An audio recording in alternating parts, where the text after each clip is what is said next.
विधानसभा क्षेत्र के इस कप्तानगंज में मुझे भारतीय जनता पार्टी के प्रदेश अध्यक्ष जी को आप सबके साथ संवाद करने का एक अवसर और एक सौभाग्य प्राप्त हुआ है। मैं इसके लिए आप सभी कार्यकर्ताओं का और यहां की जनता जनार्दन का हृदय से अभिनंदन करता हूं, स्वागत करता हूं। भाइयों बहनों, कुशीनगर जनपद खेती किसानी, अपने परिश्रम, अपने पुरुषार्थ, धर्म के प्रति अपनी श्रद्धा भावना के लिए जाना जाता है। अभी अभी हाल ही में आप लोगों ने भीषण बाढ़ की त्रासदी और जल जमाव की त्रासदी को झेला है। इस भीषण बाढ़ और जल जमाव की त्रासदी को झेलने के पहले कोरोना महामारी का सफलतापूर्वक मुकाबला किया और आज इस भीषण गर्मी में पिछले 3 घंटे से आप सब यहां पर बैठे हैं केवल इस बात को के लिए कि हम लोगों के साथ आपका एक संवाद हो सके। मैं इसके लिए आप सबका हृदय से स्वागत करता हूं, अभिनंदन करता हूं। कुशीनगर जनपद वैसे भी हम लोगों का अपना प्यारा जनपद रहा है और मुझे आपके साथ यहां पे कई आंदोलनों में भाग लेने का अवसर प्राप्त हुआ है। चाहे यहां पे मुसहर जाति के लोगों की लड़ाई रही हो, यहां पर पिछली सरकारों की अत्याचार और अनाचार के खिलाफ, अन्याय के खिलाफ लड़ाई लड़ने का रहा हो, उन सभी लड़ाइयों में मंच पे हमारे जो भी सांसद, विधायक, पूर्व विधायक और पदाधिकारी हैं, इन सब के साथ और आप में से बहुत सारे कार्यकर्ता ऐसे हैं जिनके साथ यहां की गलियों में, यहां के सड़कों पर, यहां के जिला मुख्यालय पर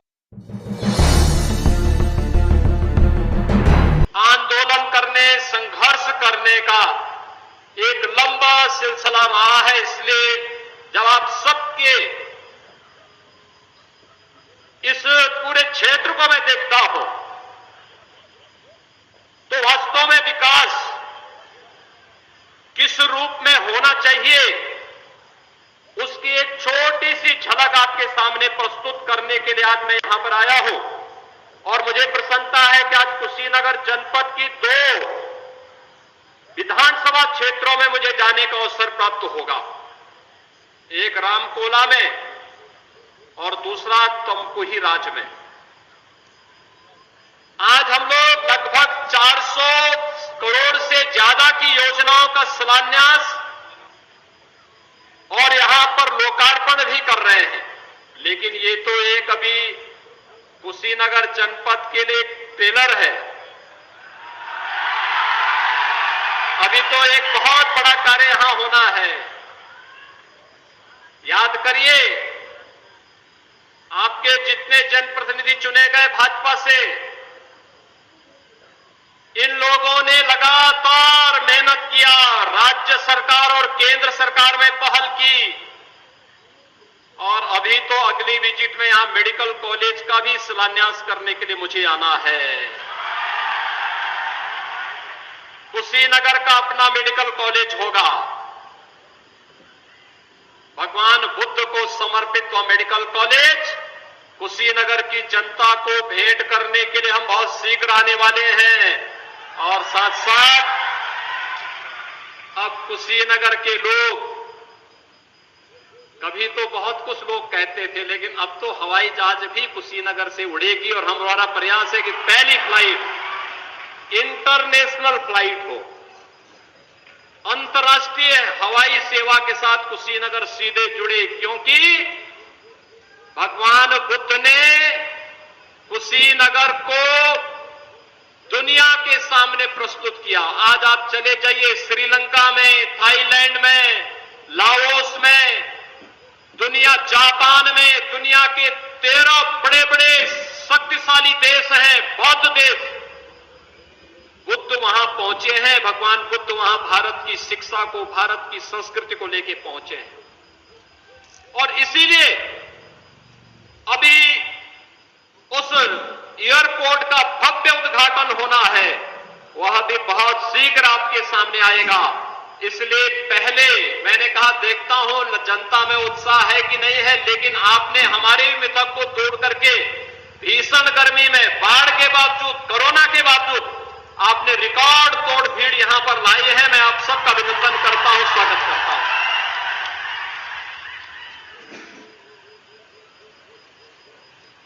भाइयों बहनों, आज यहां पर जो इस जिले के लिए हम 421 करोड़ की योजनाओं का लोकार्पण और शिलान्यास तो कर ही रहे हैं। अनेक प्रकार की परियोजनाएं हैं। आप देख रहे होंगे ये सितंबर महीना है और 1977 से लेकर के 2017 तक सितंबर माह में कुशीनगर जनपद के 500, 700, 1000 के आसपास बच्चे इंसेफ्लाइटिस की चपेट में आते थे, उससे मरते थे और असमय उनकी मौत होती थी। कितनी दर्दनाक मौत होती थी। लेकिन हम सब आभारी हैं प्रधानमंत्री मोदी जी के, जिन्होंने स्वच्छ भारत मिशन चलाया, शुद्ध पेयजल की स्कीम घर घर देने की कार्रवाई प्रारंभ की और आज स्वास्थ्य की बेहतर सुविधाएं उपलब्ध हुई तो इंसेफ्लाइटिस मरीज यानी दिमागी बुखार समाप्त, पूरी तरह समाप्त। अब तो नहीं है ना इंसेफ्लाइटिस, अब नहीं है। अब यहां का मासूम बच्चा और किसी मां को इस बात के लिए रोना नहीं पड़ेगा कि बीमारी की चपेट में उसका बच्चा आ गया है, क्योंकि अब तो देखभाल करने वाला और पूरे देश को एक अभिभावक के रूप में संभालने वाला देश के अंदर एक यशस्वी नेतृत्व मोदी जी के नेतृत्व में है। प्रधानमंत्री नरेंद्र मोदी जी सही मायने में देश के विकास, देश के राजनीतिक एजेंडे को उन्होंने बदला। जो देश की राजनीति 1947 में जाति, मत, मजहब, क्षेत्र, भाषा और परिवार और वंश तक सीमित थी, प्रधानमंत्री मोदी जी ने उसे गांव के लिए, गरीब के लिए, किसान के लिए, नौजवान के लिए, महिलाओं के लिए, बच्चों के लिए और बिना भेदभाव के समाज के प्रत्येक तबके के लिए पहुंचाया। और आज उसी का परिणाम है कि हर तबके के लोगों को विकास समान रूप से मिल रहा है। विकास सबका, लेकिन तुष्टीकरण किसी का नहीं। और भाइयों बहनों, तुष्टीकरण की राजनीति जब तक देश के अंदर थी तब विकास नहीं था, तब दंगे थे, तब भ्रष्टाचार था, तब अराजकता थी, तब आतंकवाद था, तब अत्याचार था, तब अन्याय था। लेकिन आज सबका साथ, सबका विकास और इसके साथ जुड़ता है सबका विश्वास। भाइयों बहनों, सबका साथ। हर गरीब को शौचालय, क्या शौचालय देने में किसी का चेहरा देखा गया? नहीं, हर गरीब को। राशन मिल रहा होगा ना आप लोगों को? राशन मिल रहा है, मिल रहा है राशन। क्या ये राशन 2017 के पहले भी मिलता था? क्योंकि तब तो अब्बा जान कहने वाले राशन हजम कर जाते थे।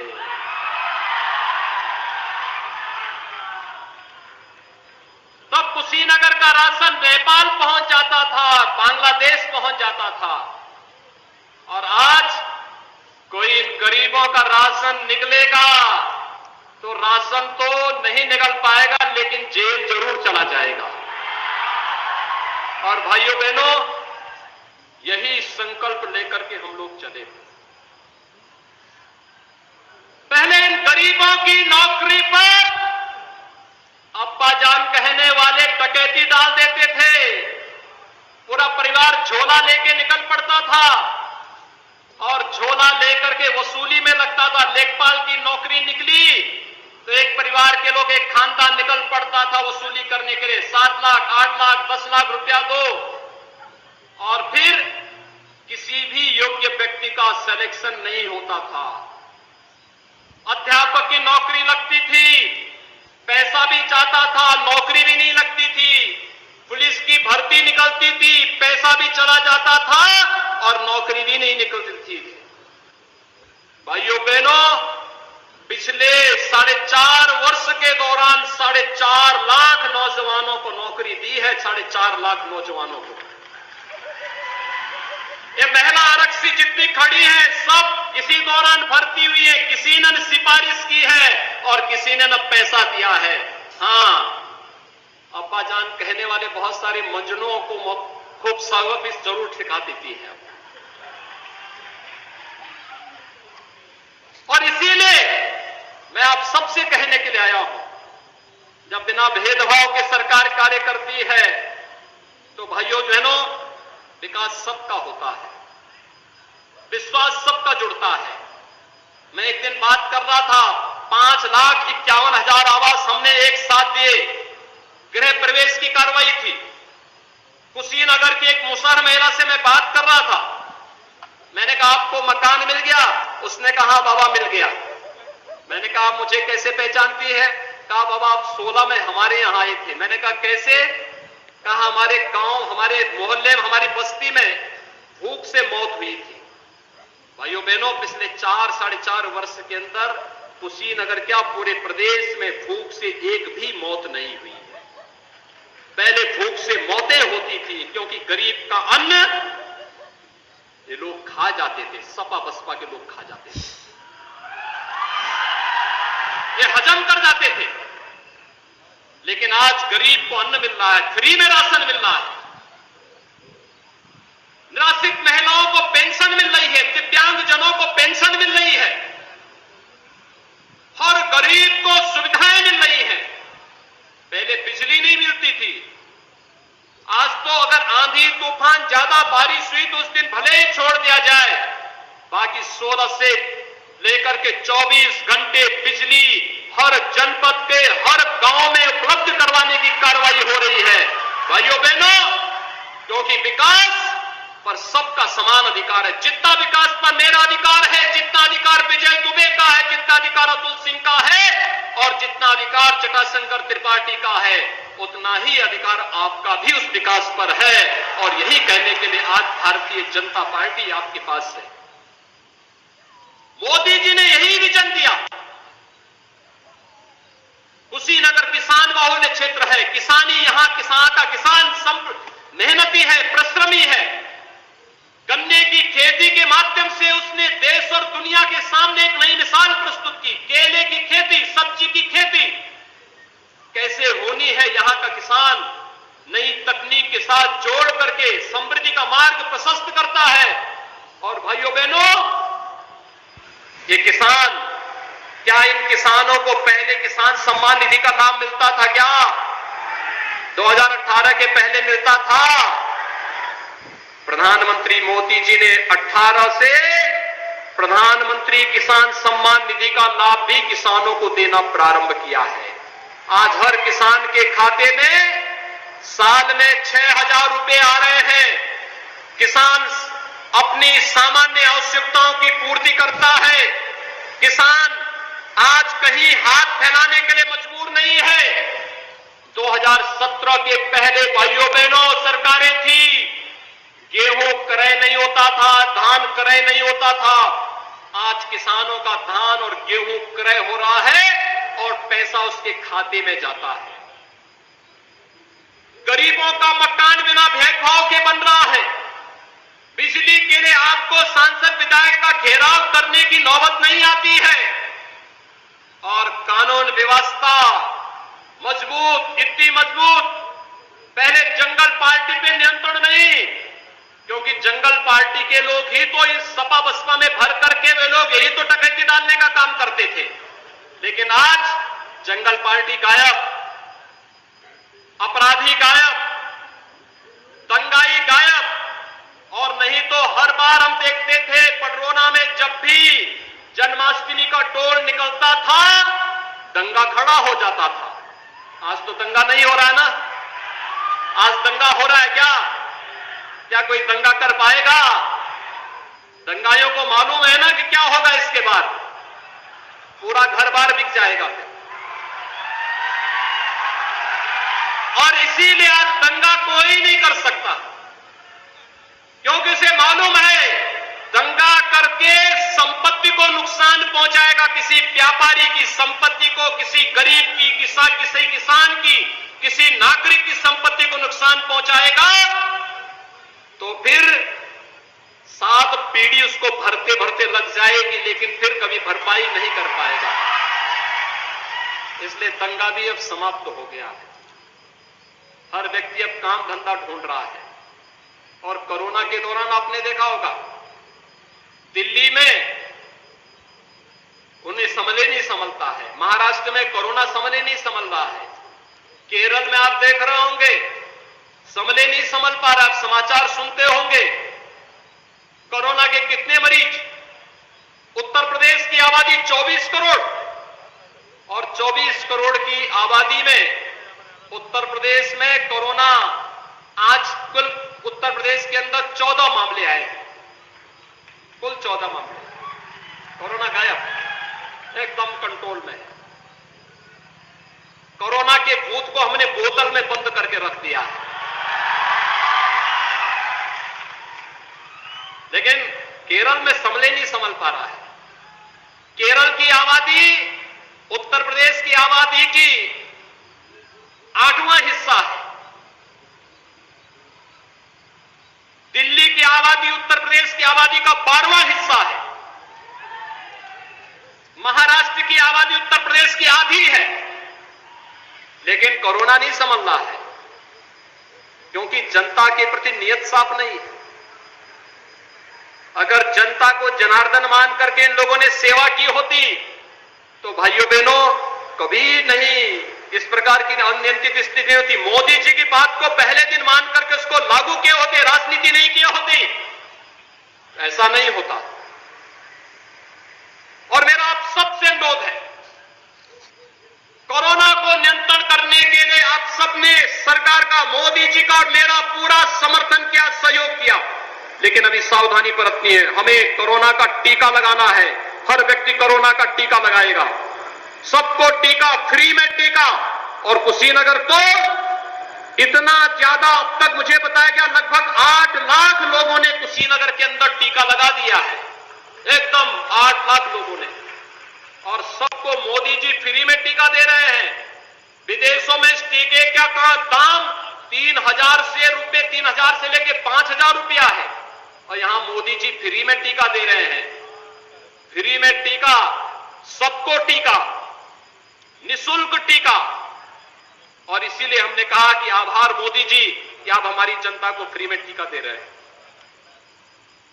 यानी ये टीका सुरक्षा कवच है हम सबको कोरोना महामारी से बचाने के लिए। नहीं तो आप अमेरिका का हाल देख रहे होंगे। अमेरिका दुनिया की सबसे बड़ी ताकत, 6.5 लाख से ज्यादा लोग मर गए अमेरिका में। लेकिन भाइयों बहनों, देश के अंदर मोदी जी ने कोरोना से भी बचाया और देश को भूख से भी बचाया। किसी को भूखों नहीं रहने दिया, सबको फ्री में राशन, सबको फ्री में राशन। और भाइयों बहनों, मैं आप सबसे ही कहने के लिए आया हूं, आपसे मैं यही अपील करने के लिए आया हूं। यहां पर बात उठी थी गन्ना किसानों की, और भाइयों बहनों, मैं आप सबको आश्वस्त करता हूं, एक एक गन्ना किसान का पाई चुकता करवाएंगे। कोई आपका पैसा लेके नहीं जा सकता, और नहीं तो कार्रवाई बहुत सख्त करेंगे, बहुत सख्त कार्रवाई करेंगे।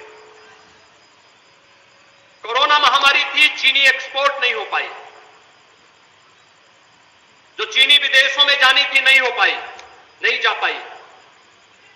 अन्यथा याद करिए 2016-17 में 8 वर्ष का गन्ना मूल्य का बकाया था। 2007 से 2017 तक कुल 95,000 करोड़ रुपए का गन्ना मूल्य का भुगतान 10 वर्षों में हुआ था, और आज 4.5 वर्ष में 1,43,000 करोड़ रुपए का गन्ना मूल्य का भुगतान हम लोग कर चुके हैं।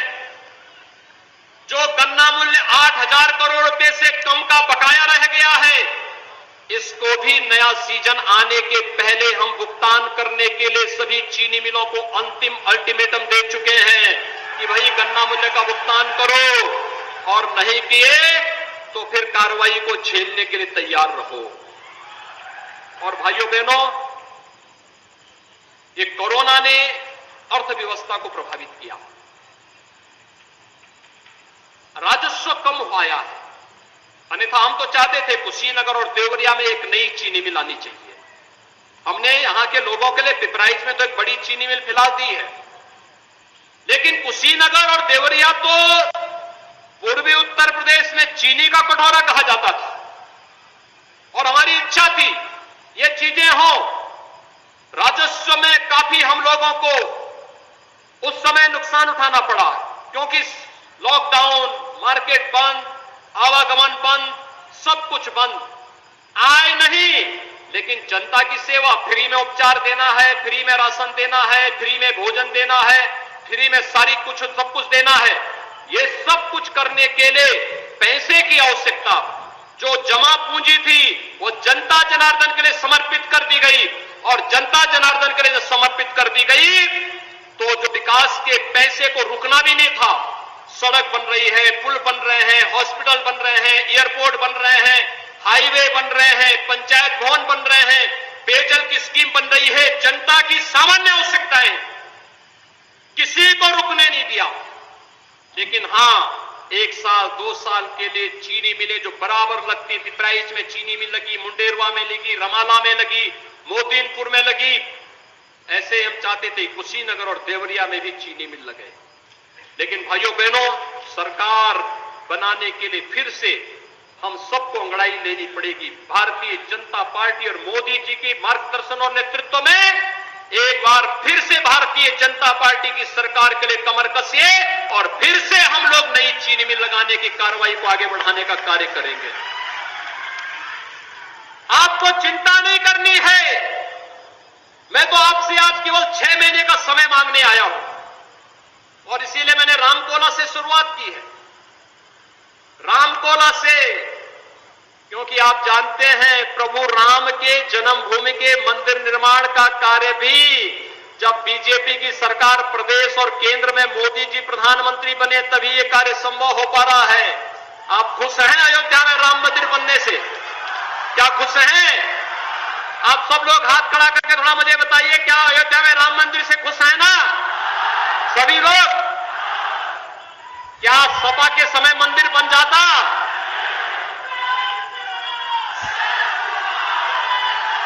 क्या कांग्रेस राम मंदिर बनाता?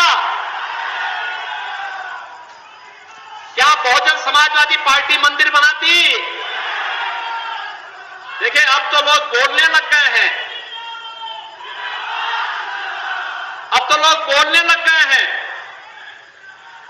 राम मंदिर का निर्माण कार्य होते हुए देखकर लोग बोल रहे हैं कि अब हम अपना